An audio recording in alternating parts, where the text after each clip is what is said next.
Um, Commissioners online, I sent out an email right as the meeting started with a separate Zoom invitation, and it also went to Melissa in our staff that we will use for any executive sessions we need. So if we go into an executive session, if you will go to that Zoom link, and you'll obviously want to turn off your camera and your audio for this Zoom link. And you may have to sign out of this one and sign back in, I'm not sure. I was remiss in acknowledging a few people when we first started the meeting, so I want to do that before we move on.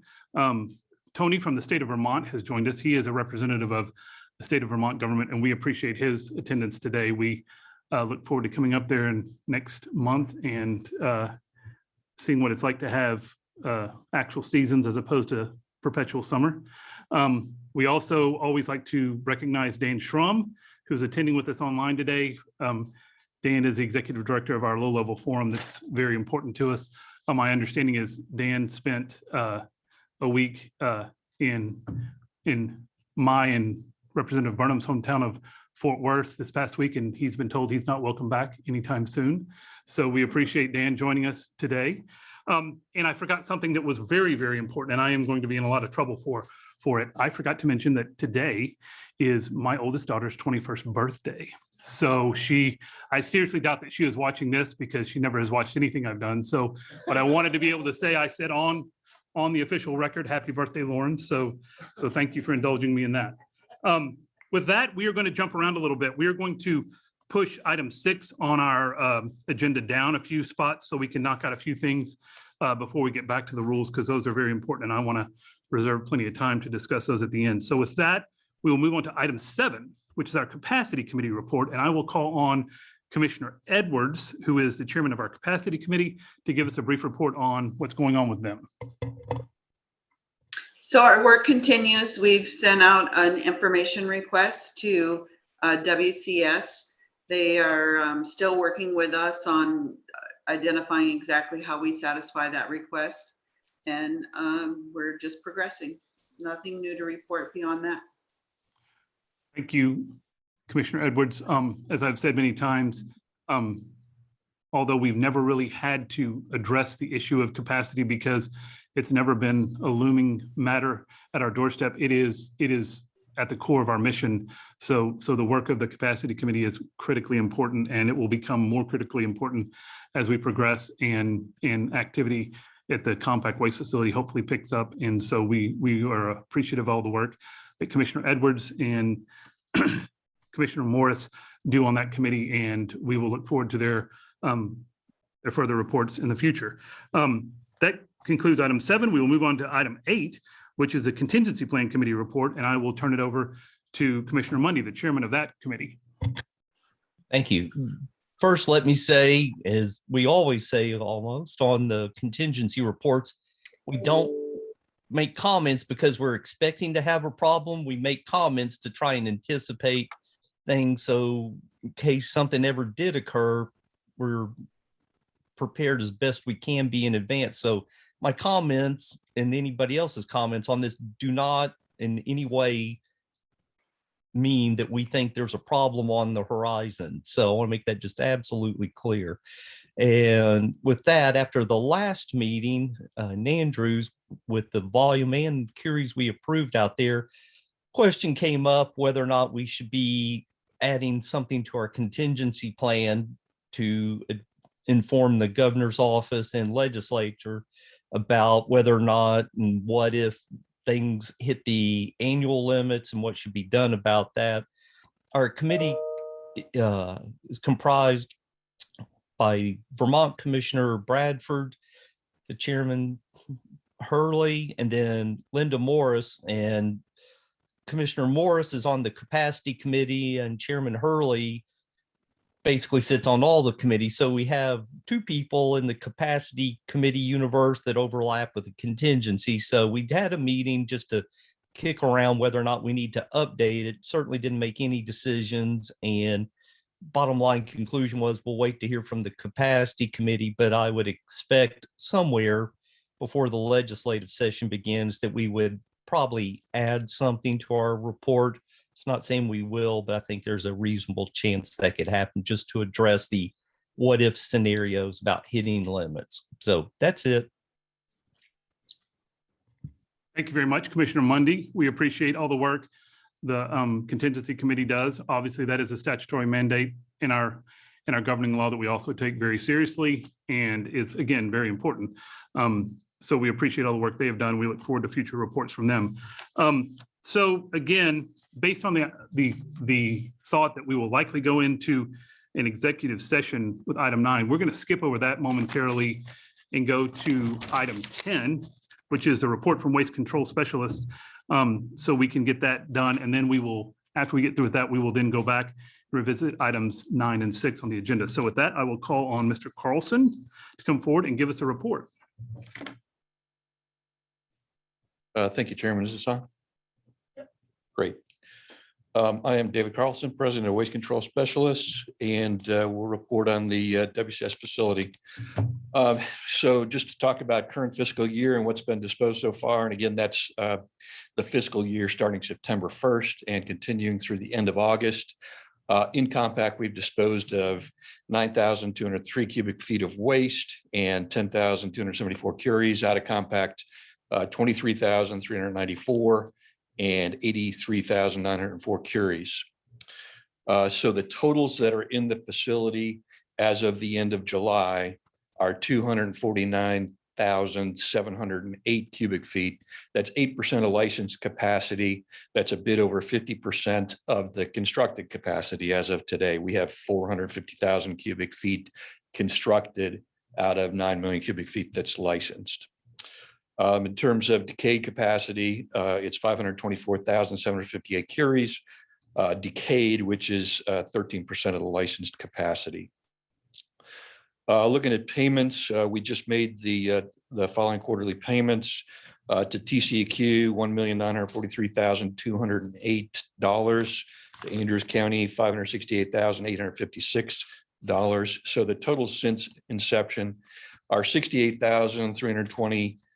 $68,320,000 to TCEQ, $15,506,000 to Andrews County, for a grand total of a bit over $83 million. Just as a reminder on that, for waste that goes into the compact waste facility, the company pays 31.25% of gross revenue. So for every dollar received, we pay 31.25 cents of that. And I know this committee may not be aware of it, but that's subject to TCEQ audit. So the TCEQ comes through periodically and audits the waste that comes in, the amount that we've received for that waste against the payments that are made. So that's a regular occurrence to ensure that those payments are appropriate for that waste. And that's all I have to report. Thank you very much. Any questions for Mr. Carlson? Commissioner Mundy, I see you had got your hand raised. Do first, Mr. Carlson, I want to thank you for giving the figure on volume against the as-built capacity. That's very helpful. Two, I was going to see if you had any sense. Last meeting, we approved 2 applications, one which is a very large curie count, and then the other was a fairly large volume amount. I was going to see if you had a sense about whether or not those are, quote, really likely to ship, particularly that large curie approval we did last time. Well, we're not in the next fiscal year yet. Historically, I would say that certainly, half or more of those tend to fall off the schedule by the time we're through with the next fiscal year. For the particulars of that one, we're certainly proceeding as though all of those can happen, and we'll see which of them ultimately do happen.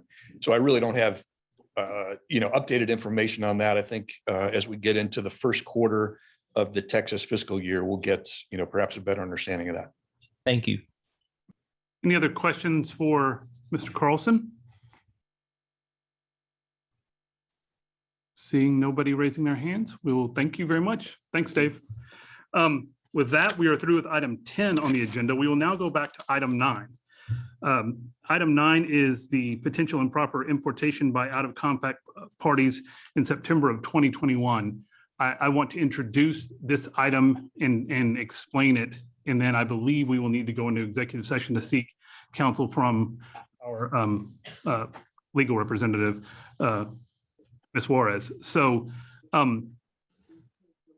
earlier this year, or maybe even late last year, we were alerted to the fact that there was a shipment that came in to the compact waste facility that was shipped by Aileron Veolia in their capacity potentially as a broker. However, the manifest did not have the proper waste generator listed on it.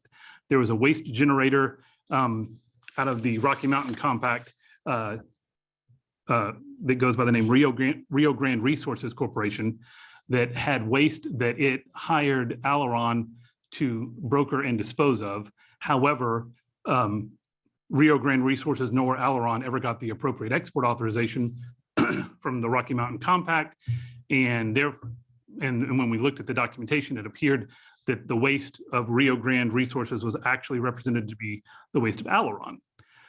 We began to investigate. We were very cautious and methodical in the way we investigated it.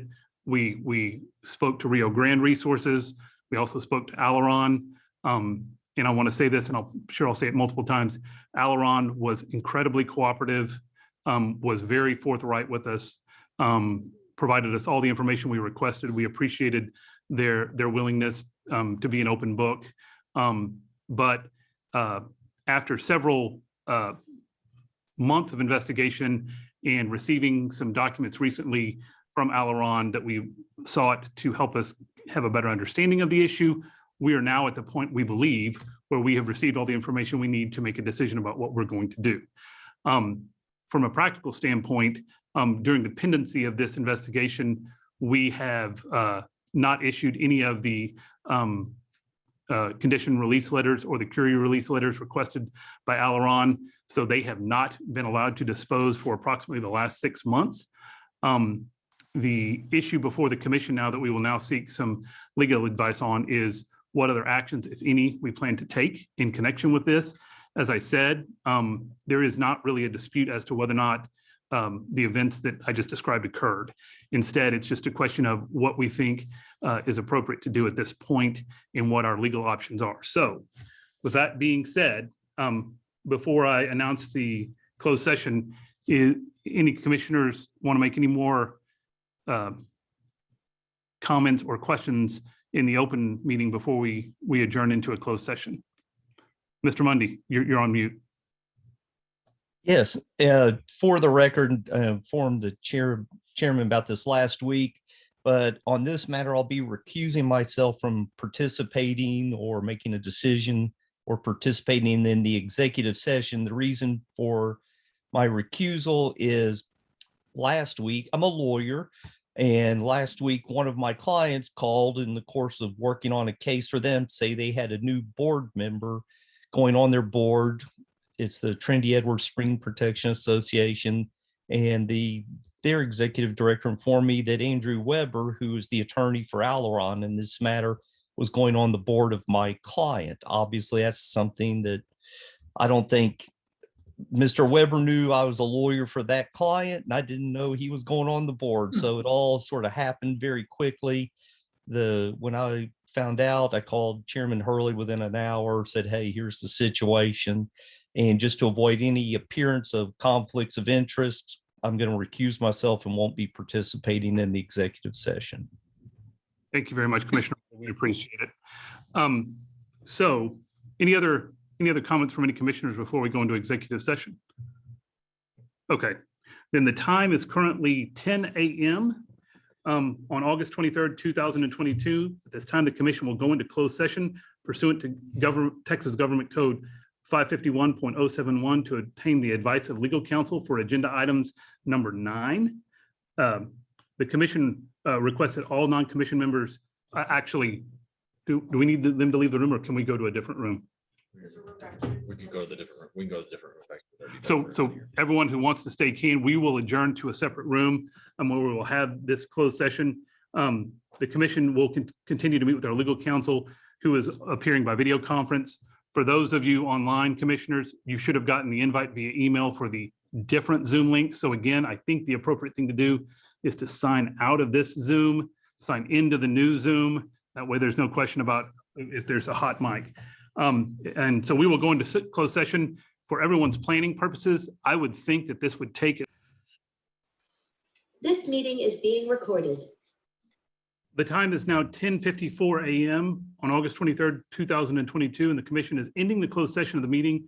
And we will now convene back into our open session, and we are still currently on item 9. For the record, no action was taken in the closed session, but I am going to once again open the floor to the commissioners, both online and here in person, for a motion concerning item 9.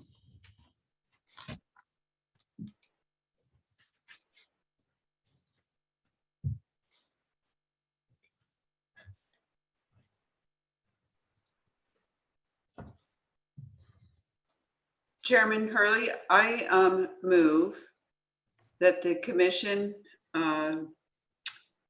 revoke or suspend the current permit for the current year, import permit for Aileron Corporation due to them misattributing the generation of some waste. In other words, they claimed as their own waste that was generated by another entity and did so knowingly.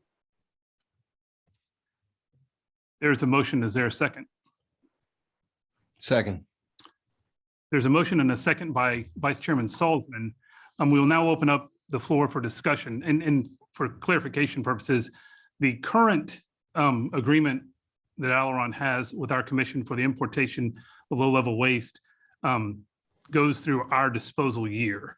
So this is not a comment as to any pending applications or future actions of our commission, which will be determined when that application comes before us.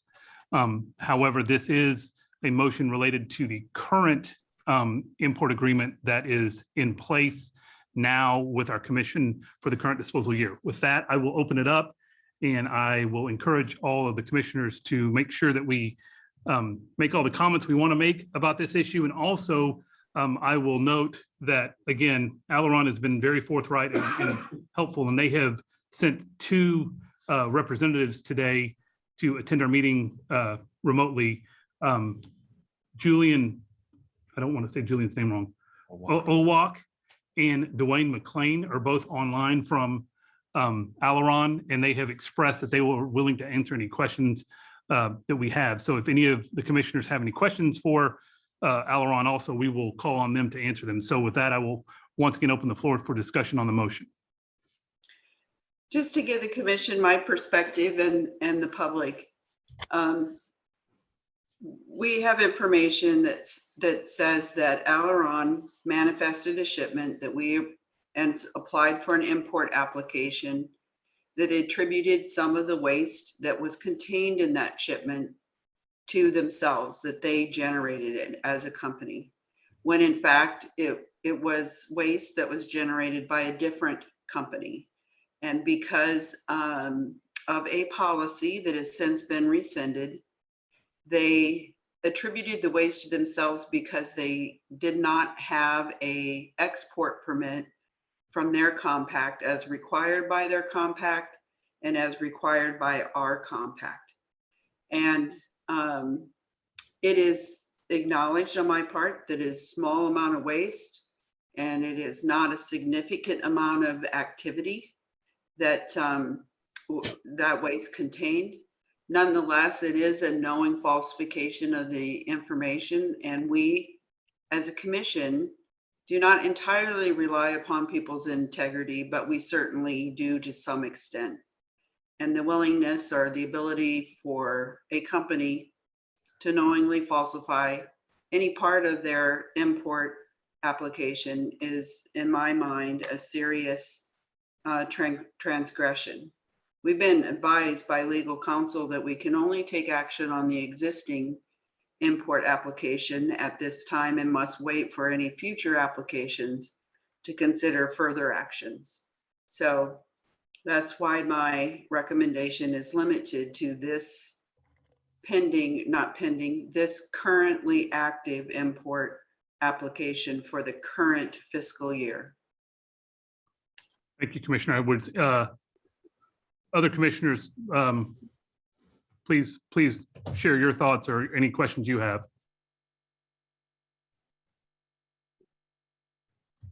Vice Chairman. This is John Salzman. Lisa, I appreciate your comments and I absolutely support them. I started my career in the nuclear industry back in the latter part of the 70s, and I've been either regulated or a regulator since then. It's disturbing when an entity flaunts the regulations, and it's concerning. So I absolutely share your thought that that this commission needs to take action. I would appreciate at some point, Mr. Chairman, if we could have either of the representatives from Veolia or Aileron indicate sort of in their own words what they found. Were there any other instances of this, and what actions they took? And I have pulled into the discussion Mr. Owak and Mr. McLean, so I will let you two decide who speaks to that issue. But if one of you could answer the Vice Chairman's questions, we would appreciate it. Yeah, this is Dwayne McLean, Vice President ESH&Q for Veolia Nuclear Solutions Federal Services, which is the parent company for Aileron. We did send an independent team to go review the issues, review past shipments to determine if we had similar issues. We did find that there were several issues of us putting ourselves down as the generator when in fact we weren't. That was something that had been previously accepted by the facility and continued to do so until March, when we received a letter. The number of generator issues, when we went back to 2014 and reviewed all shipments, similar shipments and shipments that went to the compact. And again, we found several instances of that. Since then, we have revised our waste acceptance procedure, our shipment procedure, our policies. We performed training on the changes to our procedures and training on the compact agreement requirements. We're pretty confident that that using ourselves as the generator has been rectified. Our procedures do not allow that, and it also explains, why that's not appropriate. And moving forward, we also put all the specifics of the agreement into our shipment procedure. We were short, I think, on procedural guidance, which may have led to calling ourselves the generator. But I'm confident from a corporate standpoint and oversight for the Aileron facility that the corrective actions that we have put in place will prevent this from happening in the future. We sent all of our evidence of those procedure changes, training, and policy to the commission for review. So we're hoping that the review that the commission does takes a look at our corrective actions and to hopefully get back into shipment of sources to the compact. We have other shipments that are available. And of course, they're on pause at the moment because of the import permits not being approved. So John, I hope that answered your question and also addressed some of the issues that Lisa has. We don't disagree with any of the comments. But we are hoping to get back in business, and we have a new agreement for next year application in place. So that's kind of where we are in our position and what we have done since then to be reinstated. Mr. McLean, thank you for your response. And Mr. McLean, you said that you found several instances where Aileron may have been listed as the waste generator when it was not. Can you be more specific about how many times you think it occurred in waste that came to the compact waste facility? Since 2014, I think we found, I believe it was 38 cases.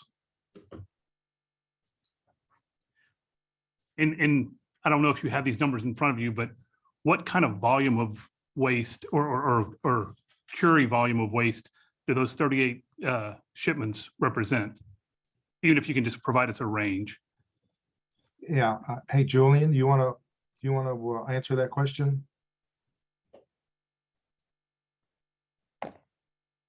Mr. Olak, I think you're muted. You may need to unmute yourself. Yes, sorry, I don't have that data right in front of me right now, but I can certainly get that to the commission if you're interested in. I don't have it. I apologize. Yeah, I will say that, and correct me if I'm wrong here, Julian, that those shipments were very similar to the shipment that brought this issue to light. We would appreciate that information if you can get it. Also, I want to make sure that we have this discussion and ask you to give us your position on it. What led to this previous policy that's being corrected now? I think Julian mentioned early on in the initial investigation that we had previous management that believed that this was a policy that was in agreement with the commission. And like Julian said early on, we believe this is something that that was an issue that pretty much became standard operations with Aileron. Again, we went back in our independent investigation, which I led and also approved report, is that there was a lack of procedural guidance for several years on specifics of the agreement and specifics on generator.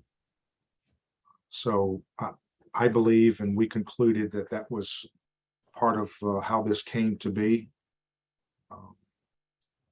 But again, our changes to our procedures and policy, we believe, fills in those gaps and prevents these type of issues from happening in the future in terms of who the generator is and also our requirements for export permits. So Mr. McLean, I appreciate your explanation, and I actually have appreciated throughout this process Aileron's forthrightness and candid, being candid about what actually has occurred. But importing waste into the state of Texas is a privilege, and it is one that we are, our responsibility is to protect that privilege, that it is not abused. And by keeping it so that it's not abused, it protects access to other people from outside of the compact to continue to dispose of their waste. So it is a serious situation, and I appreciate the fact that it's not a huge amount of activity or a huge amount of volume. But I still would underscore that I think it's a significant breach of trust between your company and the compact. Veolia doesn't disagree, Lisa. We also understood this to be a very significant event back in March when we were first notified, and then we went back and looked at how we were doing business and the review of all the shipments. Going back to 2014. So we agree, we understand that we violated that trust. We don't believe it was specifically intentional here in the last few years, but when this practice started, we believe it may have been. We wish we'd have picked up on this earlier, and we are trying to get our trust back with the commission. And again, we we concur with the seriousness of the event. Any other questions for the representatives from Aileron?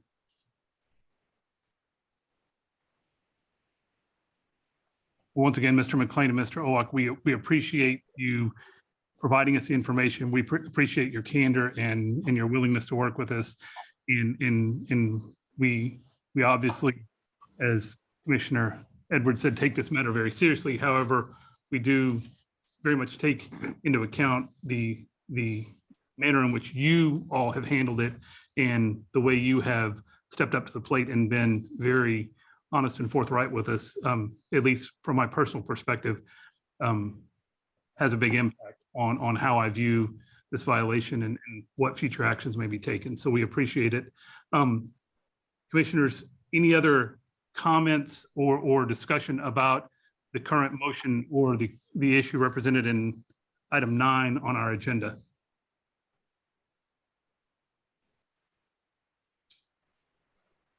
Hearing none, I think we can move on to a vote then. The motion on the table is currently to terminate the current agreement for disposal of low-level waste that Aileron has with the Texas Low-Level Compact Commission for the remainder of the disposal year, and acknowledging that we will address any future applications for import agreements as they are presented before us.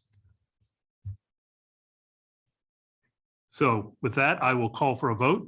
All in favor of the motion, please indicate so by saying aye. Aye. Aye. All opposed, no. Please note 1 abstention from Commissioner Mundy. With that, all of the commissioners, both in person and online, have voted in the affirmative and the motion passes. With that, we are through with item 9 on the agenda, and we can go back to item 6, which is the Rules Committee report. Before I call on Commissioner Morris to provide us a report, I just want to once again commend the Rules Committee. It is a monumental task and one that everyone on that committee takes very seriously, and one that honestly is not easy and takes a lot of heavy lifting. So with that praise, we will turn it over to Commissioner Morris. Thank you, Chairman Hurley. Yes, it is a monumental task, and we take it very seriously when it comes time for making rules. As you all know, or most of you know, we have 3 revisions that we're considering. The first is 30 Tax 675.20, which are definitions. The second is 0.21, which are export rule. And then finally, the management rule, which is 0.24. The main reason that we wish to amend 0.20 and 0.21 was to bring our rules into alignment with our contingency plan. The contingency plan discusses contingent and exigent events. So those definitions were added. There's nothing new in that particular 0.20 rule change.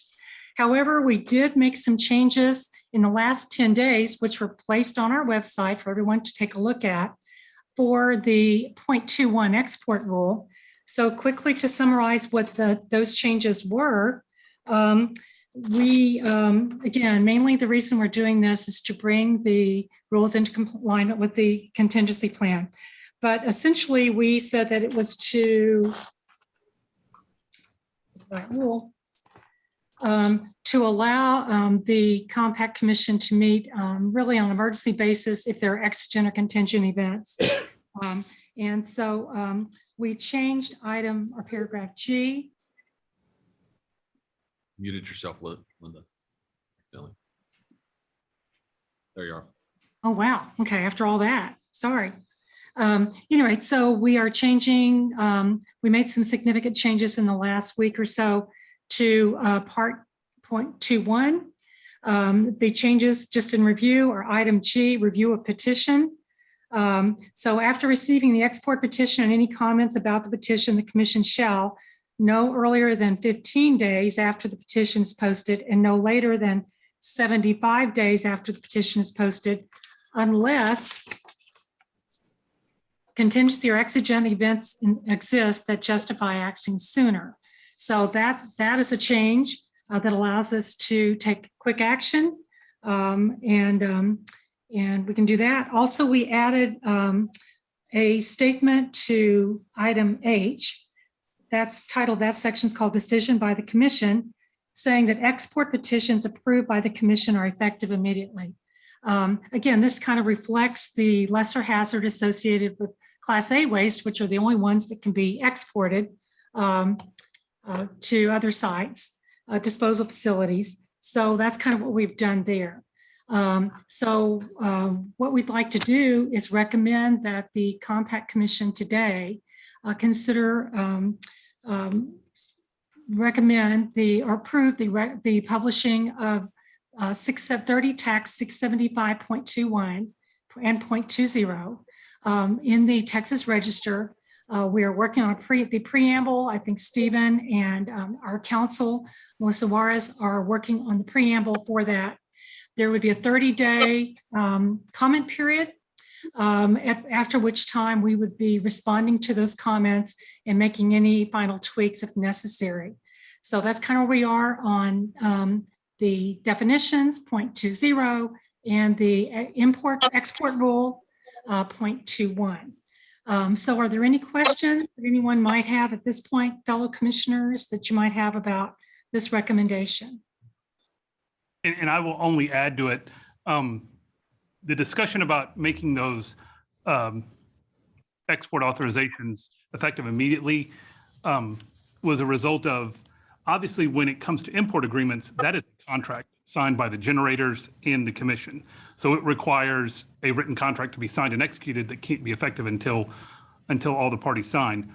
An export authorization, though, is simply a single authorization from the commission to export and does not require a contract, nor does it require any kind of signature by the parties affected by it. So it can be effective immediately.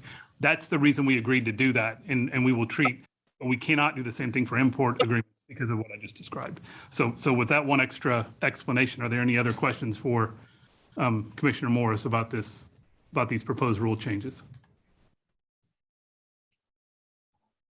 All right. Assistant Attorney General Melissa Juarez here. Could I just make one suggestion? It's just a grammatical thing, and maybe I'm wrong, but tell me what you think. And little g, where it says in the second about the petition, it says the commission shall no earlier than 15 days. Do you think, I was thinking, should we move shall to the end of all that language so that you'll have shall act together? So that it would read the commission, comma, no earlier than 15 days, blah, blah, blah, shall act on the export petition. Just. Linda, what do you think? I think that's fine. Okay, we can make that. That's just, that's non-substantive and purely grammatical. So I agree. Okay, so Mr. Raines, will you make that change? I'll make that change before we move to public. So to remind everybody about the process, what's before us today with these two rules that we're talking about is simply a request to start the Administrative Procedure Act process to publish these Texas Register, which then starts another comment period that will then, at the end of that comment period, we'll have to address those comments. But it is the first step in the formal process to make this a published rule. So this is not approving the rule for final approval. This is simply approving it for publication in the Texas Register to start the APA process. With that, Mr. Chairman, I'll just clarify that you'll come back at a future board meeting to adopt the changes. right, after the formal comment period. So we've been through an informal comment period. This will start a formal comment period. And then at the end of that, if the comments require us to make any changes, we will, but then there'll be a final adoption as well. Okay, with that, then I will turn it back over to Commissioner Morris for a motion. I think Jeff had a question. Oh, I'm sorry. Maybe Dick as well. Commissioner Mundy, did you have a question? I did. I was just going to make a couple of comments for the public and people listening of interest. Two things. One, the definitions of contingency and exigent event are not something we just made up. They're in widespread usage, especially in construing insurance policies and things related to that. And so these are generally widely used legal terms with, slight grammatical tweaks to fit our scenario. So these are, widespread in legal community. Two, we received informal comment that the NRC has a process. If there's a bad event, let's say in New York City, they can go to the NRC. NRC could send us an import request with a 15-day period. So that's not part of this process. That's totally separate and apart. That's it. Thank you, Commissioner Money. Commissioner Sadiq, did you have a comment? Yeah, I just want to be sure that I understand the way it works in Texas. I take it that the informal circulation of this is just that. It has no particular legal effect. That what has a legal effect, I take it, is when we vote to like put it in the register and then we vote finally on the adoption of it. Is that correct? In other words, we did that. We did the informal thing simply so that interested parties, if they wanted to, could let us know before we went into the formal discussion of the rule and adoption of the rule. Is that correct? Yes, that's correct. There is no requirement for the informal comment process that we use, but what we found as a matter of practicality is that is the most effective way to work with the interested stakeholders to make, genuine substantive changes and work with them to kind of make it the best rule we can before we publish it. But we have no obligation to go through the informal process. And from a legal standpoint, under the Administrative Procedure Act, the beginning of this process from a legal standpoint is publishing it in the Texas Register for formal comment. So everything we've done up to this point has been just to try to make it the best rule we can before we start this process. But now the process will start once we vote to publish these in the Texas Register. And I take it that when we do the informal thing, we expect that the parties will deal with us on the drafting, if they're so inclined, and that they won't go outside that kind of access. In other words, that we're genuinely asking them what they think, and we expect them to come back to us with what they think, and then we'll make a decision and take their comments into account or not as we see fit. Yeah, yes. I mean, if they don't bring their informal comments to us, we aren't going to consider them. So I mean, if they have private discussions among third parties, I obviously they can do that. But the only way we can make the informal comment process effective is if they come to us and bring those informal comments and have that dialogue with us. So I think everyone who is engaged has used that process to provide us those informal comments in writing, and that is the process that we have and continue to go through with those informal comments. Is we review them, we decide as a committee if we should tweak or make any changes based on those informal comments, and that is the way we think that we probably get to the best product before we start this formal process. Thank you. Any other comments? If not, then Commissioner Morris, I will turn it back over to you for a motion. The Rules Committee recommends to the Compact Commission that 30 Tax 675.20 and 30 Tax 675.21 be submitted to the Texas Register for publication and to initiate the formal comment period with possible adoption at some point after that. So there is a recommendation from a committee that is the equivalent of a motion. So I think Is there any further discussion about the recommendation from the Rules Committee? Hearing none, I think we can move on to a vote. All in favor of the recommendation made by the Rules Committee for the, Brandon, I'll second the motion. oh, I'm sorry, we need a second. Thank you, Lisa. Mhm. All in favor of the recommendation from the Rules Committee to publish in the Texas Register the changes to 0.20 and 0.21 in our rules, please indicate so by saying aye. Aye. Aye. All opposed, no. Please note for the record, all commissioners, both in person and online, voted in the affirmative, meaning the recommendation has been adopted, and we will move forward to publish the changes to 0.20 and 0.21 in the Texas Register as soon as possible. I will turn it back over to Commissioner Morris for a brief explanation on what we're doing with 0.24 that we have been referring to as the management rule. Yes, thank you. The management rule, we've made one minor change to it. It is changing in section 5, D5. It refers to the physical location of management or the date and physical location of disposal of that waste as information to be supplied to us in the reporting. We've changed that to and, so that we require both the physical location of management and the date and physical location of disposal of that waste. So that's the only change that's been made in the so-called management rule, which is 30 Tax 675.24.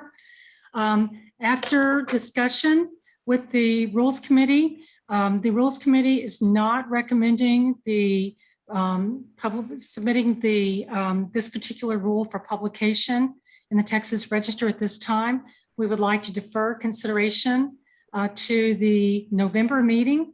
We say the November meeting because the next meeting is in September in Vermont, and since this particular rule applies only to the host state of Texas, we feel like we probably need to be in Texas when we consider the recommendations regarding this rule. So I do want to say that we are all deeply grateful for all parties that have commented on the management rule, both here this morning at the meeting in their public comments, as well as the written comments that have been supplied to us. So in just the last 24 hours, we have received 3 different written comments on the management rule, as well as the testimony or comments this morning from Ms. Haddon and Representative Burnham.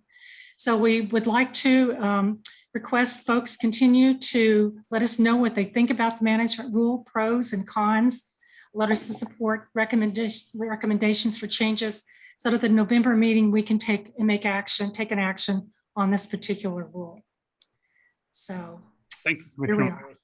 And again, to be clear, we are being very methodical and cautious with the management rule. We understand it's significant, and therefore we're being perhaps overly cautious in the way we're proceeding, but it is fully our intent to move forward with the management rule. We're just not, we're still working through some issues to where we are going to defer the publication of that to a later date. So we don't want anyone to think that we're not moving forward with the management rule.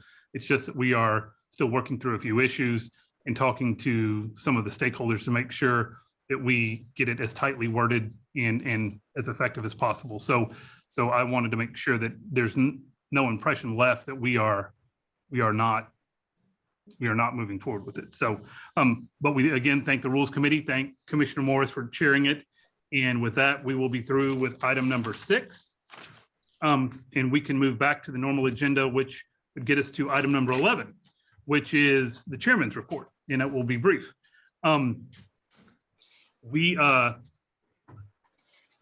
First, we have our communications with other compacts and low-level forum. We continue to participate in the forum, find it to be very important. I wanted to ask, I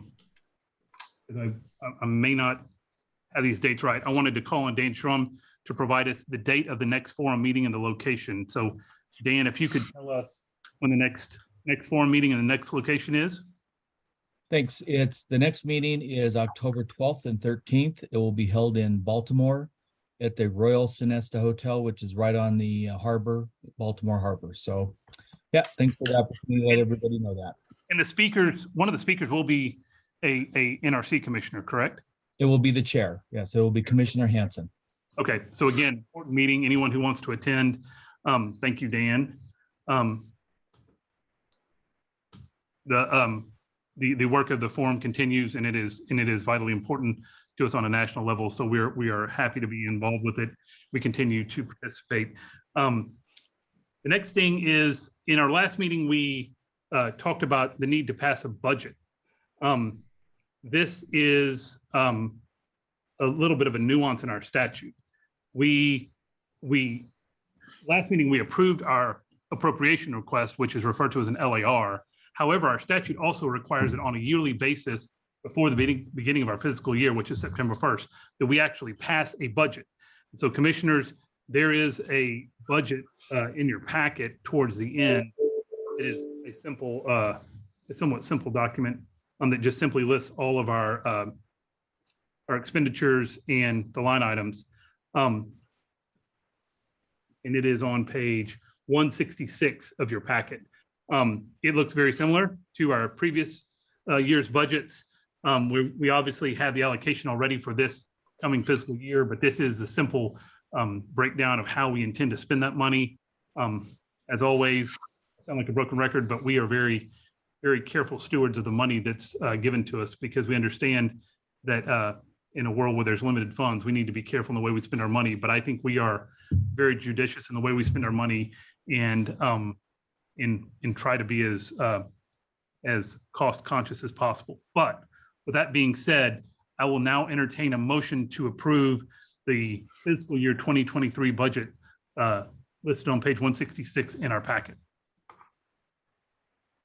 I make a motion to approve the fiscal year 2023 budget as in our meeting packet. There's a motion. Is there a second? Second. There's a motion. There's a second by Commissioner Edwards. Are there any questions or comments about the budget? I don't want to blow through this if anyone wants to talk about it. So is there any questions or comments or anything else that we need to discuss about the budget? Obviously, what our accountant tells us is, while this is the budget, we can make adjustments as we go through the year. We can't obviously increase the amount, but we can reallocate items as we go through the year. So while this is our budget that we have to pass, there is some flexibility in it in the event that we need to move funds around, which we have done in the past. So I want to make that clear too, so everyone knows that we're not 100% bound by it if the need arises. So any other questions though about the budget?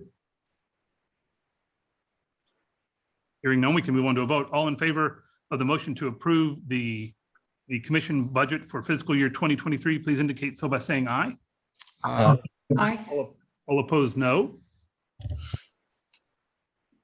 Based on the affirmative vote of all of the commissioners in person and online, the motion passes. The other line item there in 11B is our contracts. As everyone knows, we do not have employees. We have independent contractors for all of the service providers we have, including Stephen and Megan and Diana, our accountant, our Deirdre DeLisi, our intergovernmental relations professional, and then we have some smaller contracts with some technical advisors who provide us some tech support for our website and other things. So I want to open the floor on this. Those contracts also are in your packet, and they start at page 168, I believe. They are the same contract we've always had. I want to make this offer to the commission as a whole. If anyone would like to go into executive session to discuss personnel matters, we can do that.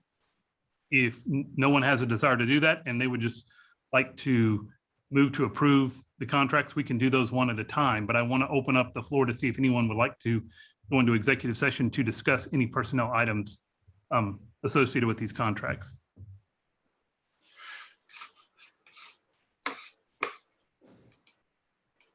Hearing none, I think we can take them on a contract by contract basis and approve them. We will now entertain a motion to approve the contract for fiscal year 2023 with Deirdre DeLisi to serve as the commission's intergovernmental liaison. And that is at page 168 in the packet. And I will open the floor to a motion.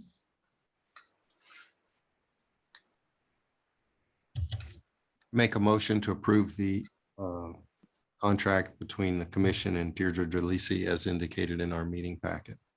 There's a motion. Is there a second? Second. There's a motion to second. Any further discussion about the motion to approve the contract for fiscal year 2023 with Deirdre DeLisi as our intergovernmental relations professional? Mr. Chairman, Assistant Attorney General Melissa Watt is here. I just wanted to clarify, what you have in your packets are the current contracts. But what I understand is that is before you today is to renew those contracts for the next fiscal year without any terms being changed, other than the beginning and ending date. I just wanted to, I wasn't sure if you were aware of that. That is correct. I'm sorry, I should have said that. So they are last year's contracts, but they will be in the identical format with just a change in dates.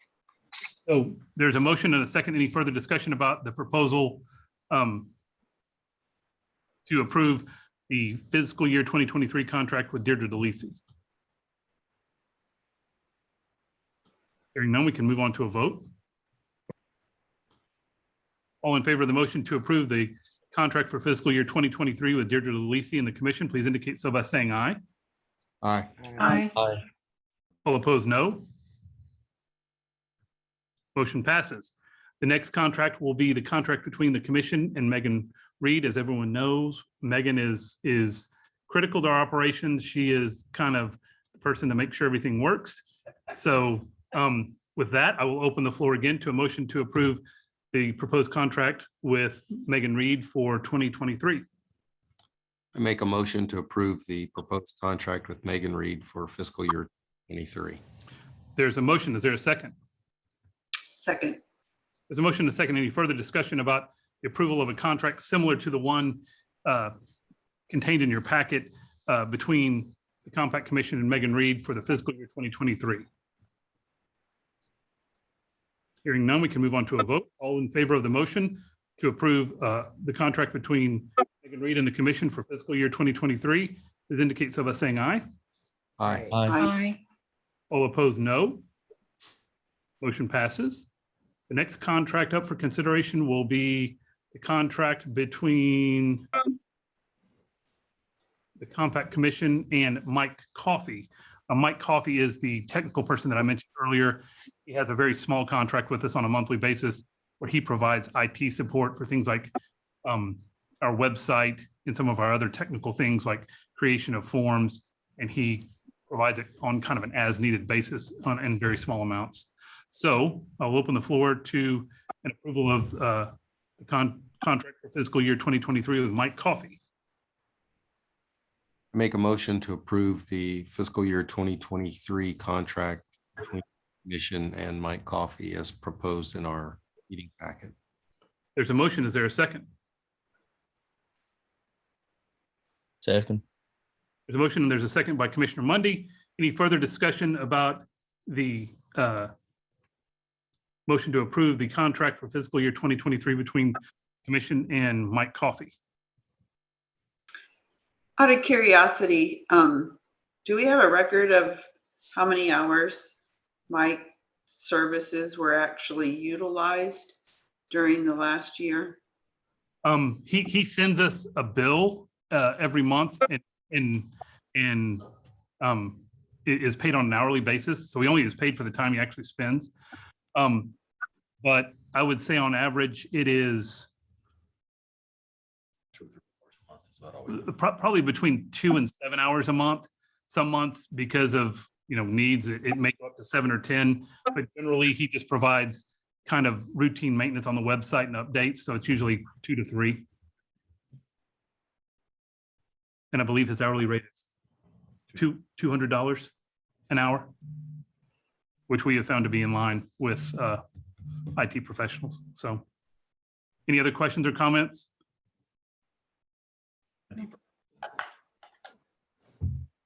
Hearing none, we'll move on to a vote. All in favor of the motion to approve the contract between Mike Reed and the Compact Commission for fiscal year 2023, please indicate so by saying aye.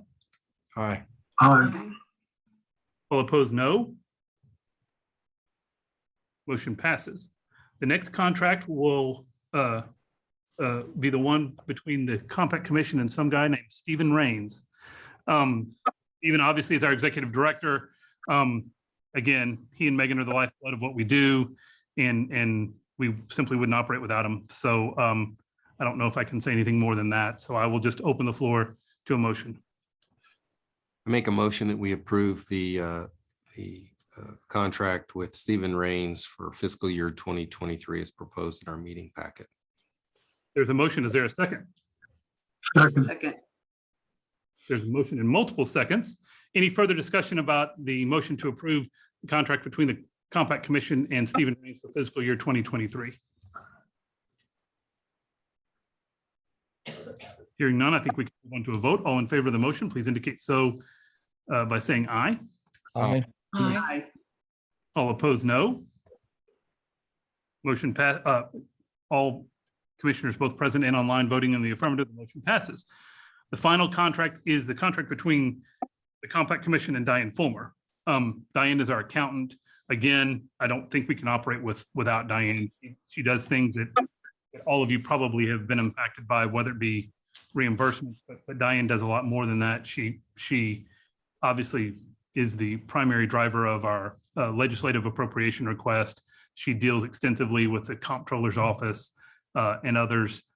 She handles all of our expenditures and really is kind of the clearinghouse for anything in the way of money we spend when it comes to the appropriation. She also bills us on an hourly basis. She sets a budget every year for how much she thinks she will spend and has always stayed within that.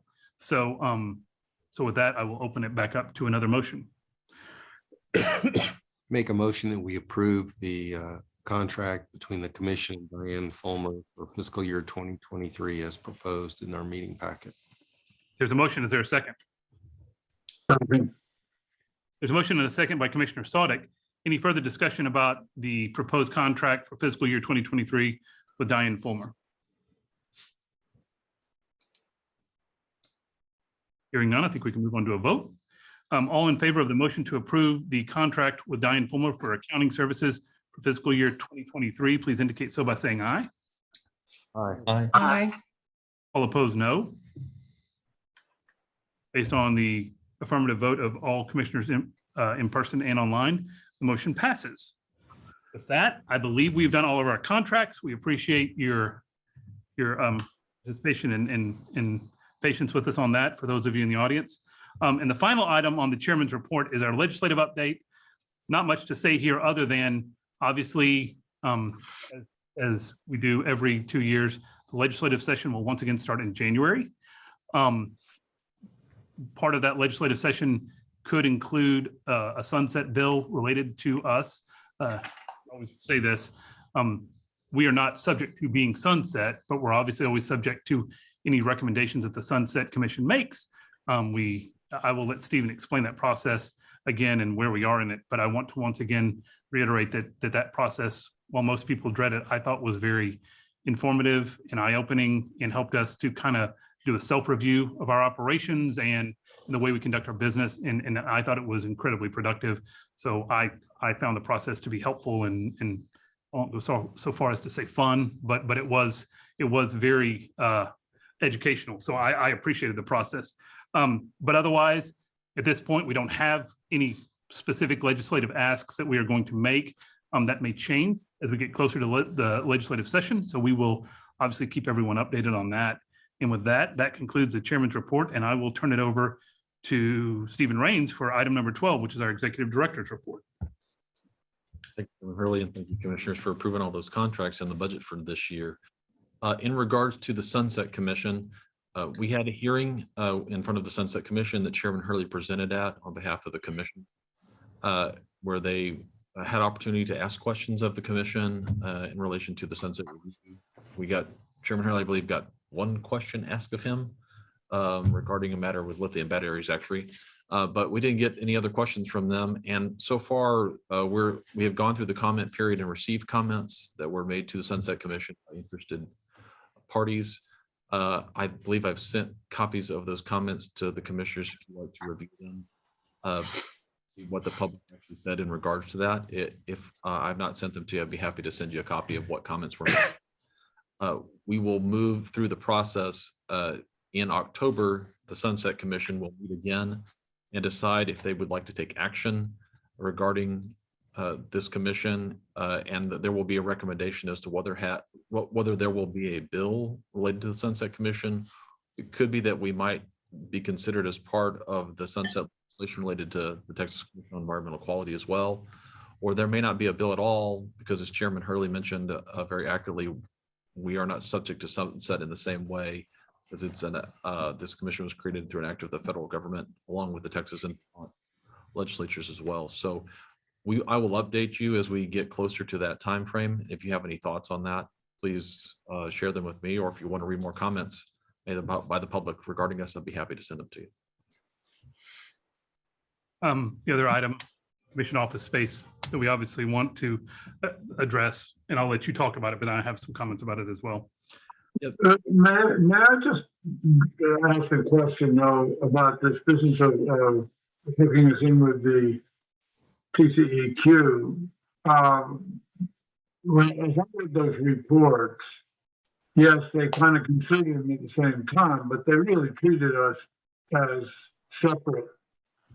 And I think it's important that they do treat us as separate from the Texas Commission on Environmental Quality. We're not part of that commission, and we are, it seems to me, and we, as we've said millions of times, we're not a creature solely of Texas law, and the report I thought was correctly very, quite different in the way they assessed our responsibilities and what we did and our performance from the way they assessed the TCEQ. And I would hope that it would continue that way and continue to recognize the separation of the two. I think Commissioner Sadek is, not to speak on behalf of the Sunset Commission, but their question is because as usually is the case with agencies for sunset review in Texas, there's a question about the continuation, and that is not a question with this commission. So Sunset, we're a little bit unique in the way Sunset is trying to decide how to move forward. And they will, when they make that determination as to how they want to handle, it would seem the question is whether to have us reviewed again and how to go about having the Sunset Commission review this commission again, and what procedurally is the right way to do that. Though there may be more questions than that the Sunset Commission has. It's kind of a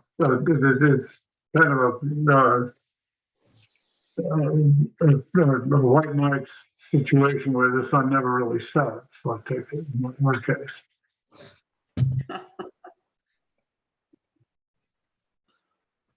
And I think it being included in the TCEQ sunset bill would largely be an issue probably of convenience. And like Stephen said, there may not even be a bill associated with us, because if there's truly no action to be taken, we may just not be subject of any sunset bills. So it's obviously up to the Sunset Commission, whichever elected official chooses to carry that sunset bill. But at this point, we don't necessarily control it. They might ask our opinion on it, in which case we would express exactly what you said, Commissioner Sadek. But I mean, I don't foresee any problems either way, I guess. Anybody have any other questions about the sunset review process from the commission? If not, then we'll talk about the commission office space. As we mentioned back in April, I believe is when we talked about this earlier, Chairman Hurley, our lease for our office space at 919 Congress will expire at the end of February. We have been offered opportunity to renew that lease And that offer was good for only 30 days, and the decision was made not to take opportunity to extend at the current rate that they had offered at to continue for another 2 years, I believe it was. With that being said, we will need new office space in February or need to make a decision to renew and renegotiate with the current office space. So I think Commissioner Hurley would like to have a discussion with each of you as to what you would like to do, what priorities the commission has for the future as we make a plan for what to do about office space and the need for either a new contract or a new space at the end of February. And candidly, our current office space is expensive. It is high dollar real estate in a prime location, which is great, but I'm just not sure that we have the need for it. And I, in a world where there are limited dollars and we have other things we may want to spend money on, I just want to make sure that we all agree on what our space needs are and kind of the best way to get those fulfilled at the hopefully cheapest price possible. We think, we don't necessarily control this, but we think if we want to renew in that space, we always can. And so we think into the current real estate market, we'll have the ability to renew if we so choose, but we also want to explore other possibilities, and we're doing that. And so we will bring that back to everyone. If anyone has any ideas, if you have an opinion about the current space or the need for it, please let Stephen or I know. Obviously, we want spaces there for all the commission to use. So we want to make sure it fits whatever your needs are as well. So feel free to be open and honest about what your thoughts are, but we will continue to look for space and hopefully find a way to maybe save a few bucks if we can. Any questions about that? I'm sorry, Vice Chairman. Not about that. Okay. Any questions about office space? before we move on?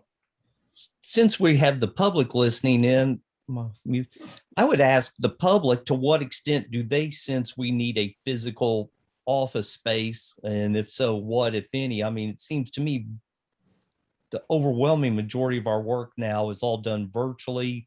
Applications are virtual. So if there's some stakeholder out there thinks we need a physical presence close to Capitol, please let us know. Otherwise, I'm for going the cheapest route we can as a taxpayer.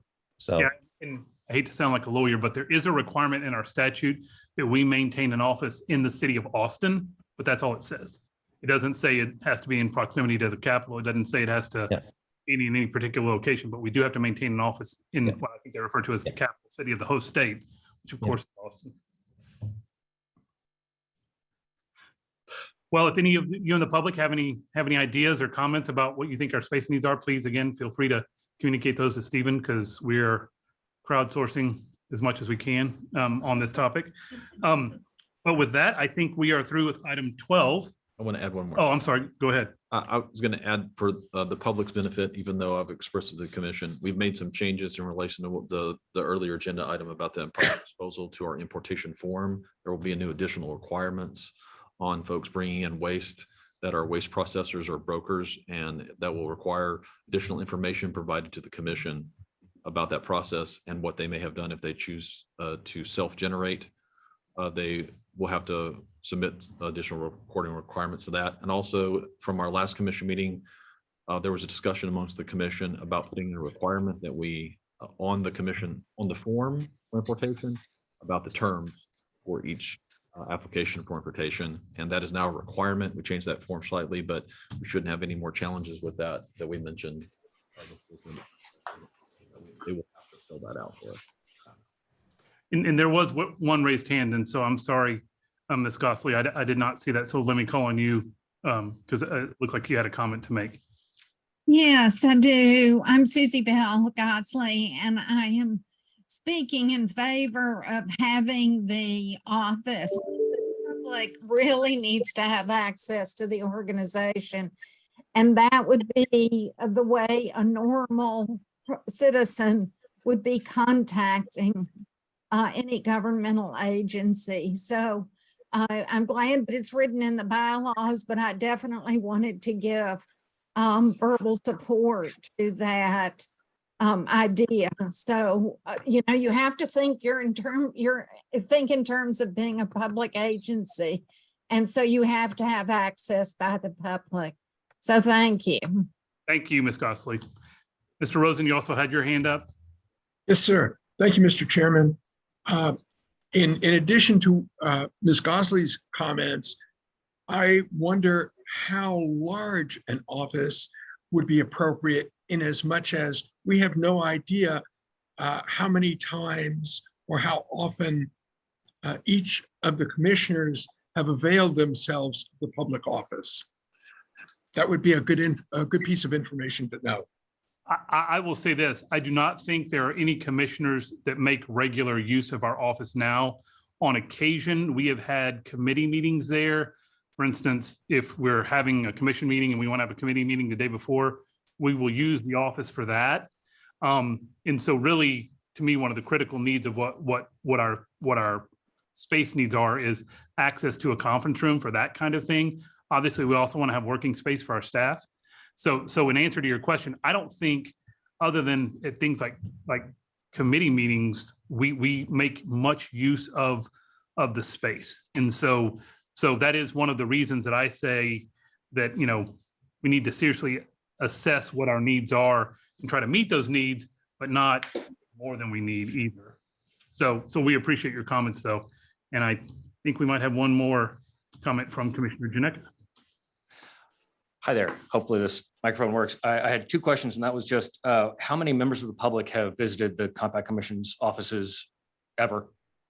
We've had a few meetings in the office. I know Mr. Carlson has come from WCS and met in the office. Okay. ARDT has come and met with us on occasion in the office, and we've had a few other visitors, but it is rare that the public actually comes for a meeting in the actual office. Like, that's fair to say. I really appreciate that context. And I don't disagree with Ms. Gosley's point earlier. I just think that was useful information to reflect on that one. Has the Compact Commission been in communication at all with the Texas Facilities Commission in regards to the changing status of available state office space? And I know a new building has been constructed in the past. The availability of public state offices were definitely below what the Compact Commission needed in the past. Just curious if there's been any updates on availability. That is a very good point, and we have not. So the long history was, do you recall, we used to be located in the offices of the Board of Nursing, Yes. and then we were told, get out. And so we did, and that's when we found our first office, which was down 15th Street, which was really just a small sublet of in a office down 15th by the Starbucks. Mhm. Then we moved to the current location. But if there is available state office space, we will inquire about that again to see if that's an option as well, because that's a very good idea. Thank you. Thank you, Commissioner Ginecca. Any other comments about our office space or our needs thereon? Hearing none, we can then move on to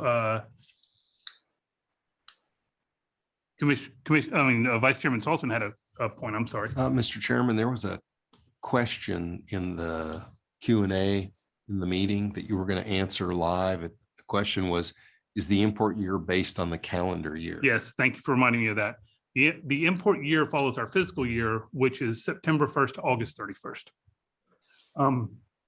So we follow, there's a time when that was not true. We then adjusted it to make sure that our fiscal year and our, what we call our disposal year is aligned. So that is both our fiscal and our disposal year.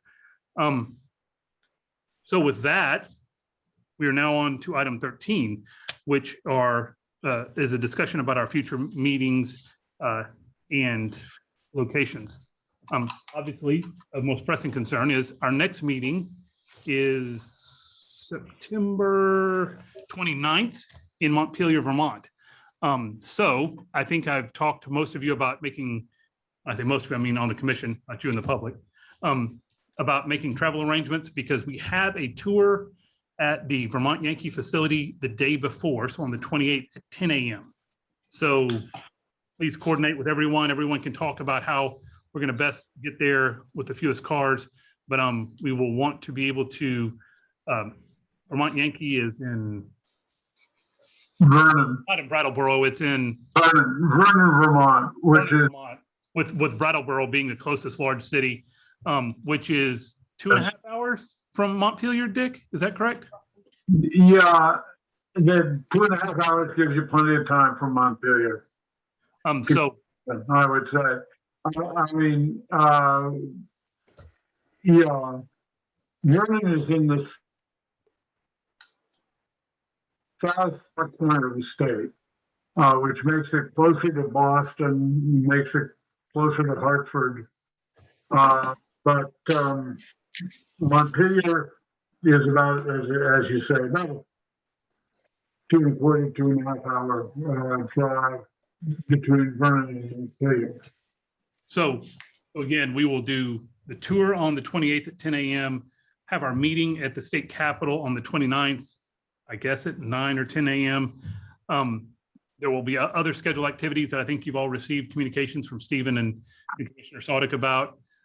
So obviously, to the extent we need to coordinate travel, to the extent anybody has any questions about travel, please contact Megan and Stephen. They can help you get all that. There's already been a block of rooms reserved at, I think it's called the Capitol Plaza. Plaza. Yeah, the one we sit in. I sent out a preliminary memo, which I guess you've gotten, but I will supplement that.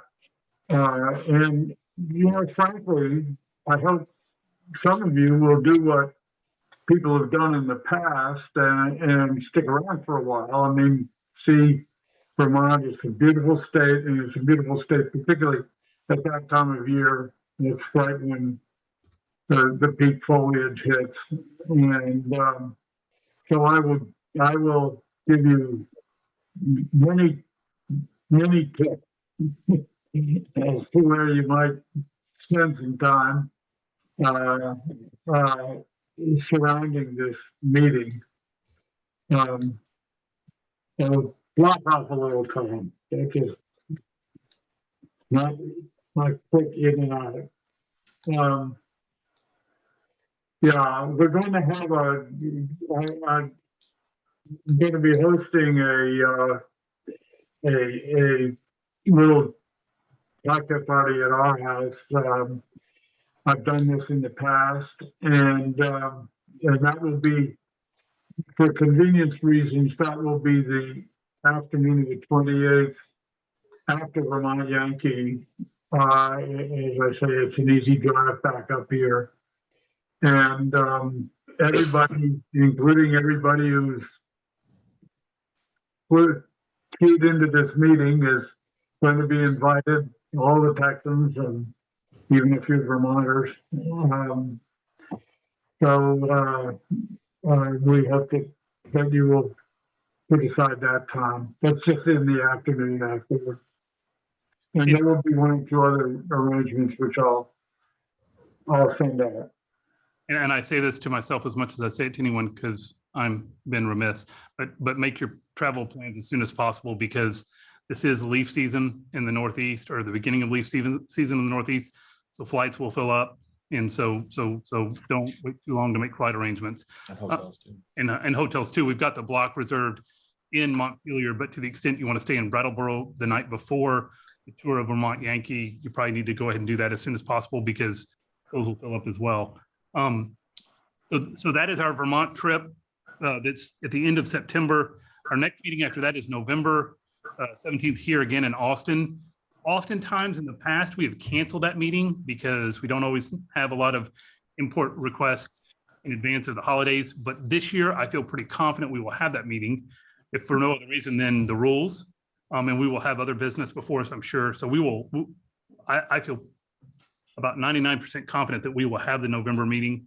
So for planning purposes, please, everyone, plan on being here. Then after that, we get into calendar 23.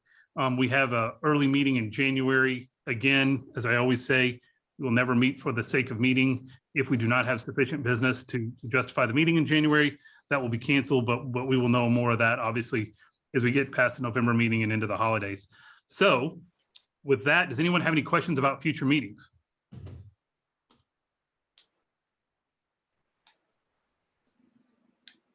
Hearing none, I think we can entertain a motion to adjourn. I move we adjourn. Is there a second? Second. All in favor indicates by saying aye. Aye. Motion passes. Thank you all very much for your patience and your time today.